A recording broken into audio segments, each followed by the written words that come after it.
Assalamualaikum warahmatullahi wabarakatuh. Ayo yang main HP tolong diletakkan dulu HP-nya. Coba disiapkan dulu mana alat tulisnya, pulpen dan lain sebagainya. Kita sikap berdoa terlebih dahulu sebelum berdoa. Karena berdoa itu kita meminta ilmu supaya ilmu kita tetap nyantol. Oke? Sudah disiapkan alat tulisnya? Jangan ada buku tulis yang lain. Duduknya juga dirapikan ya, sebelum kita mulai berdoa. Oke.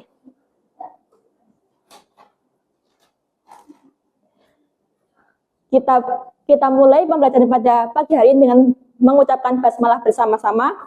Bismillahirrohmanirrohim. Iya. Nah, kita sekarang akan belajar tentang hikmah, ifah, syaja'ah, adalah. Ini adalah. Nah, kemarin Ibu kan sudah menge-share materinya dan sudah Ibu minta untuk membaca, ya kan? Sudah dibaca belum? Belum. Oh, ngantuk.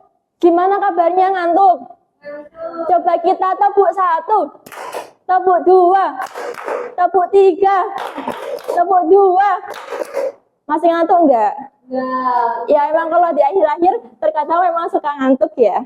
Tapi nanti akan tidak ngantuk lagi karena ada tugasnya. Nah, sebelum masuk kepada pembahasan, sikap apa yang menurutmu paling penting dalam membentuk akhlak karimah?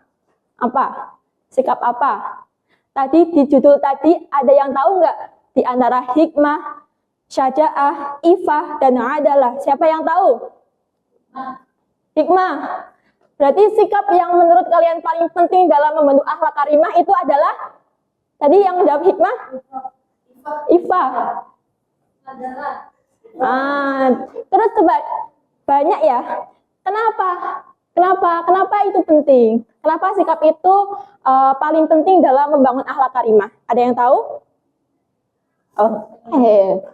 Coba, apakah kalian pernah mendengar istilah kebijaksanaan? Ketahanan diri? Keberanian? Sikap adil dalam pelajaran akidah alat? Kita akan tahu sebentar lagi. Oke. Yang pertama adalah hikmah. Hikmah itu sesimpel yang kalian tahu. Kalian tahu hakim itu tugasnya ngapain? Ketok palu. Nah, tidak hanya itu. Secara bahasa hikmah berarti kebijaksanaan. Pendapat atau pikiran yang bagus. Jadi untuk menjadi hakim kalian harus bijaksana. Harus mempunyai sikap yang hikmah atau bijaksana. Nah, hikmah secara bahasa tadi adalah kebijaksanaan. Kemudian hikmah secara terminologi atau istilah yakni adalah meletakkan suatu pada tempatnya. Yang salah itu salah, yang benar itu benar, bukan yang salah dibenarkan, yang benar disalahkan. Itu seperti itu. Oke, lanjut. Nah, kemudian ada ifah. Pernah ada yang belajar sorof di bahasa Arab? Ifah dari bahasa Arab, dari kata afa ya ifu, ifah yang berarti menjauhkan diri dari hal yang tidak baik atau memelihara kesucian diri. Ketahanan diri, dirinya kita bangun. Diri kita dalam melakukan sesuatu tidak tergoda dengan hal yang buruk atau yang menuruti hawa nafsu kita. Ifah dalam istilah artinya memelihara kehormatan diri dari segala hal yang merendahkan, merusak, dan menjatuhkannya. Oke, karena masing-masing diri itu punya muru'ah. Muru'ah dibangun untuk lebih bagus lagi dalam mengimprove diri sendiri. Nah, ya. Kemudian ada syaja'ah, yang mana secara bahasa artinya berani atau gagah. Apakah gagah itu seperti Mas Kavin yang lelaki di sini, yang gede? Nah, gagah itu bukan yang seperti itu. Gagah itu, istilah syaja'ah itu adalah keteguhan hati, yang mana mempunyai kekuatan, pendirian yang kuat untuk membela dan mempertahankan keberanian secara berani dan terpuji, kebenaran secara berani dan terpuji. Jadi bukan hanya punya badan kuat, bisa tinju, bisa bela diri, itu dimaksud saja itu bukan. Kita berani itu karena kita membela kebenaran yang kuat. Temannya salah, disalahin, berani ngomong kalau dia salah, yang benar tuh ini, bukan dia. Nah, biar tidak terjadi fitnah, jadi kita berani mengutarakan kebenaran, seperti itu. Nah, kemudian yang terakhir adalah. Nah, kata adalah berasal dari kata adil, yang artinya tidak berat sebelah. Ketika membagi uang, diamanahin bu guru, misalnya bu guru mau ngasih THR, terus dikasih ke anak-anak sekalian, tapi kok malah ada yang ngumpetin satu atau yang lain malah disedikitkan, itu namanya nggak adil karena berat sebelah, harusnya sama rata. Adil adalah menetapkan suatu kebenaran terhadap dua masalah atau beberapa masalah untuk dipecahkan sesuai dengan aturan yang telah ditetapkan oleh agama. Jadi di sini istilahnya kata lainnya tadi tidak berat sebelah atau sama rata, seperti itu. Nah, sepertinya kalau ngomong terus kan udah pada bosan ya. Di sini kita akan belajar tentang studi case study atau studi kasus. Studi kasus, coba boleh dibaca, Mbak Amiratul Hasanah. Ya, sudah liar-liar matanya. Tolong dibacakan.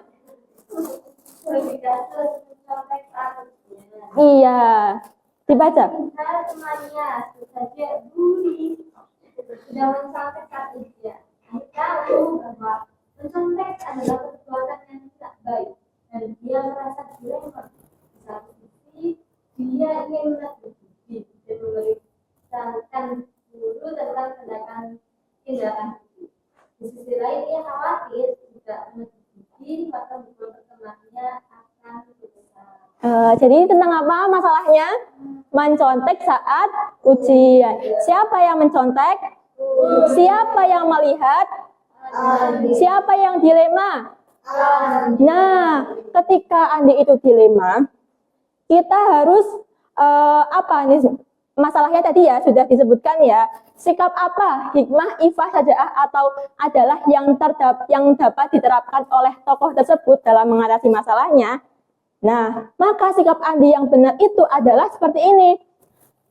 Andi perlu berpikir dengan bijaksana tentang apa yang harus dia lakukan. Dia perlu mempertimbangkan semua konsekuensi dari tindakannya, baik untuk dirinya sendiri, Budi, dan hubungan pertemanan mereka. Tapi Andi juga harus berani bahwa Andi membutuhkan untuk menegur Budi dan memberitahukan guru tentang tindakannya meskipun dia takut untuk hubungan pertemanan mereka. Kemudian adalah Andi harus bertindak adil dan jujur. Dia tidak boleh membiarkan Budi mencontek karena itu tidak adil bagi siswa yang lain yang belajar dengan tekun. Jadi di sini ada studi kasus tentang peristiwa mencontek. Maka di sini kita terapkan di mana kita bisa menerapkan 4 sikap tadi antara hikmah, syajaah, ifah, dan adalah. Nah, ada yang tidak berangkat di sini? Apakah masuk semua? Nah, Ibu akan bagi masing-masing LKPD, lembar kerja peserta didik. Nah, tolong taruh belakangnya juga dikasih. Nah,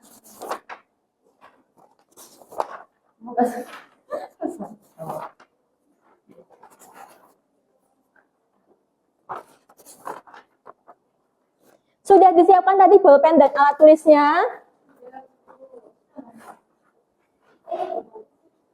Iya, kita akan menganalisis kasus. Kasus apa sih yang bisa kita simpulkan? 4 sikap mana yang kita bisa ambil dari? Kalian bisa lihat di sini kamu dapat kasus apa? Yang nomor pertama kamu dapat kasus. Yang satu silakan bareng kelompok 1. Yang 2 silakan bareng kelompok 2. Boleh kerjasama tapi nulisnya sendiri-sendiri. Ya.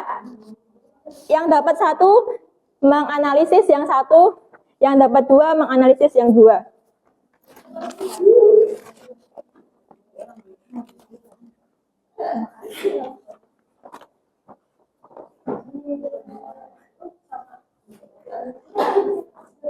Nanti bisa dikerjakan seperti ini.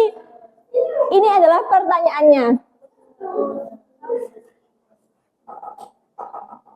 Tadi ya yang dikasih satu ya. Pertanyaannya tadi yang sikap apa yang bisa diambil dari hikmah, syaja'ah, adalah gitu. Kamu dapat kasus apa? Nanti boleh bisa tanya bekerjasama dengan yang sama-sama kasusnya.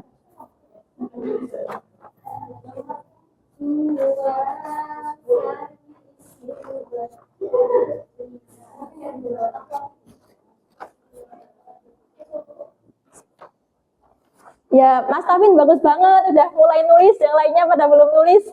Oh, ini Mbak Zulfa sudah mulai. Ini Mbak Marah. Gantian pulpennya. Tadi hikmah artinya apa hikmah? Bijaksana. Kalau Ifa artinya apa? Menjaga diri. Kalau syaja'ah itu apa? Berani. Kalau yang terakhir adalah itu apa? Adil. Coba kasus yang kalian dapat itu dianalisis mana sikap yang harus diterapkan oleh yang dari tokoh kalian masing-masing di situ. Apa masalah yang dihadapi oleh tokoh di studi kasusnya?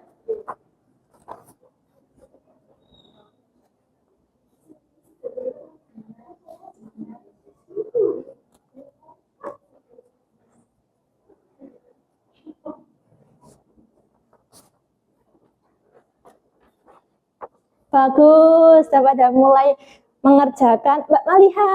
Iya. Ayo dikerjakan. Ini Masya Allah kelasnya komplit, nggak kayak kelas belah yang bolong-bolong anaknya. Pelajaran terakhir, pelajaran terakhir pada bolos. Udah kelas aliyah, naik aliyah harus yang rajin karena beda dari SMP yang masih pada nggak bertahan ya kalau sama teman, geng-gengan.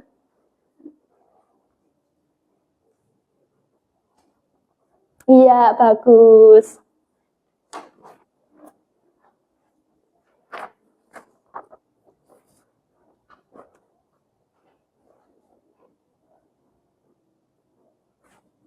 Waktunya tinggal 1 menit lagi.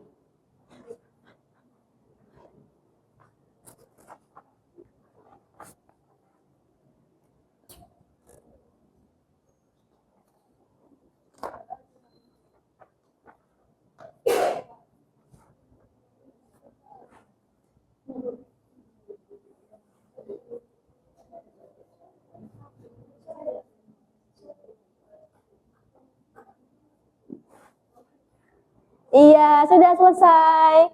Coba kita koreksi bersama-sama.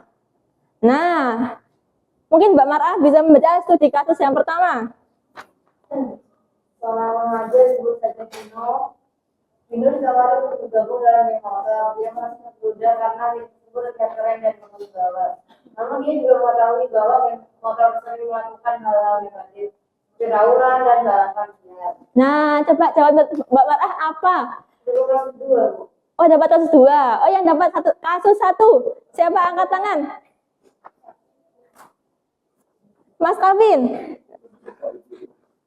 Ya, dibacain aja, satu aja. Sikap yang bisa diambil dari Gino itu apa sih? Oke, Gino Harusnya. ditawari bergabung dalam geng motor, tapi dia dilema. Iya. Orang hadir. Kemudian sikap yang bisa diambil oleh Mas Gino, yang pertama hikmah, Gino seharusnya mengambil keputusan dengan bijak, lebih baik menghindari geng motor yang tidak ada manfaatnya. Iya, benar sekali. Mungkin cukup ada yang lagi mau menambahkan. Sebenarnya Gino itu harus bersikap apa? Yang harus lain hikmah. Mbak Cia dapat berapa? Oh iya, silakan. Coba selain hikmah, Gino harus ngapain Mbak Cia? Harus syaja'ah. Syaja'ah dalam apa? Berani dalam apa? Harus berani dengan prinsipnya Gino. Iya. Gino apa? Punya prinsip apa? Kan awalnya dia bimbang kan. Tuh, dia tuh tahu kalau geng motor itu tuh mengarah kepada hal yang negatif. Benar. Di sisi lain, dia melihat bahwasanya geng motor itu keren. Iya. Nah, harusnya Gino contohnya dari bahwasanya demotor itu sering melakukan hal-hal yang negatif, perbuatan negatifnya. Oke, terima kasih, tepuk tangan untuk Mas Kavin dan Mbak Cia. Kita lanjut studi kasus yang kedua. Coba dibaca, Mbak Maliha. Seorang siswa, sebut saja Nina. Nina sedang di kelas. Dan sesuai kesepakatan pertemuan sebelumnya, hari ini merupakan ulangan harian yang diselenggarakan secara online. Kelompok Nina kesulitan mengerjakan tugas tersebut. Tiba-tiba Nina menerima pesan dari salah satu anggota kelompok yang menawarkan untuk membagikan contekan jawaban melalui grup chat online. Nina merasa bimbang karena di satu sisi ia ingin mengerjakan tugas dengan jujur, namun di sisi lain ia khawatir nilainya akan jelek jika tidak mengikuti contekan tersebut. Iya, coba Mbak Maliha dapat yang 2 apa 1? 3, 2. 2. Coba jawabannya apa Mbak Maliha? Sikap yang harus diambil Nina itu seperti apa di antara 4 tadi? Kita harus Selain saja'ah dan hikmah yang tadi sudah disebutkan. teguh dengan pendirian. Oh, teguh pendirian. Berarti masuk dalam hal apa? Sikap apa? Kita Ya, boleh. Iva, kenapa Iva?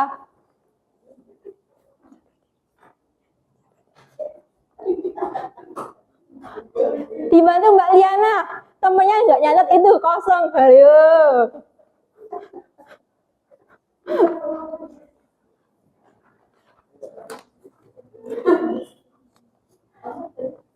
Iva, Mbak Malia menyebutnya Iva. Iva karena apa? Karena supaya mensucikan diri dari hal-hal yang negatif. Oh iya. Iya benar. Oke, selanjutnya Mbak Atania. Mbak Atania. Apa sih sikap yang harus dilakukan Nina dalam menyikapi ditawari temannya untuk contekan nih, contekan. Biasanya mau atau enggak? Nina sebaiknya mau atau tidak? Berarti tidak mencerminkan 4 sikap tadi kalau mau. Berarti sikap apa yang dicerminkan?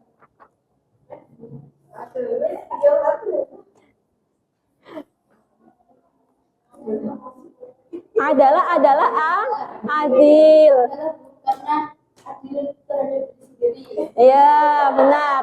Teman-temannya udah pada belajar yang rajin. Ada yang dikasih contekan dan yang tidak, yang enggak. Mungkin temannya cuma ngasih contekan ke Nina. Tapi Nina juga harus mempertimbangkan, orang aku nggak belajar ya harusnya aku dapat yang jelek. Dia harus menerima konsekuensi biar temannya yang mati-matian belajar itu juga mendapatkan hasil baiknya. Jadi kita semua harus mengerjakan ujian dengan jujur. Iya. Nah, silakan dikumpulkan lagi ya lembarannya. Nanti ini bisa digunakan sebagai penilaian. Wah.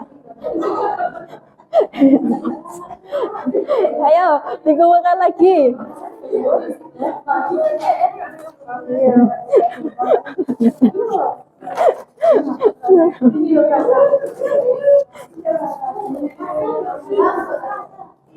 Iya. Ini lembarnya bisa di ini ya.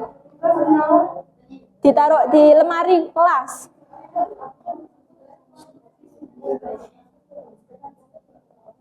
Kembali lagi kepada pertanyaan pertama tadi. Nah, sudah terjawab apa belum? Sikap yang menurut kalian paling penting dalam membentuk akhlak karimah? Iya, berarti jawabannya tidak hanya 1 tapi 4-empatnya. Bahwasanya hikmah, syaja'ah, ifah dan adalah itu merupakan akhlak karimah yang penting dalam membangun pendirian diri sendiri. Oke. Nah, berarti kalau kebijaksanaan tadi apa? Kebijaksanaan? Itu apa? Istilahnya hikmah. Kalau ketahanan diri? Kalau keberanian? Kalau adil? Iya, pesan dari Ibu karena ini udah mau habis jamnya. Tetap teruslah mempunyai pendirian yang baik, tidak melanggar dari aturan syariat. Ini memang pelajaran akidah akhlak yang ditanamkan sejak kalian masuk aliyah pertama supaya untuk kedepannya lagi punya pendirian yang lebih kuat ya. Jangan sampai mudah tergoyah dengan ajakan-ajakan bisikan setan yang mungkin muncul dari orang lain, minta suruh gabung ke motor atau mencontek atau ditawarin contekan. Kita harus jujur terhadap diri sendiri, berani, bijaksana dan juga menjaga diri, adil juga terhadap orang lain. Seperti itu ya anak-anak ya. Nah, dari sini apakah ada yang mau bertanya? Sudah tidak ada lagi? Ya. Sebentar. Oh, tadi sudah habis ya. Ya udah, tak sampai PPT terakhir dan ucapan terima kasih. Terima kasih buat anak-anak yang mendengarkan dan yang sudah mengerjakan LKPD-nya. Jangan lupa besok-besok lagi dikerjakan supaya nilai kalian bisa utuh, nggak bolong-bolong ya Mbak Maliha ya. Terima kasih Ibu sampaikan, kurang lebihnya mohon maaf. Wassalamualaikum warahmatullahi wabarakatuh. Waalaikumsalam. Terima kasih.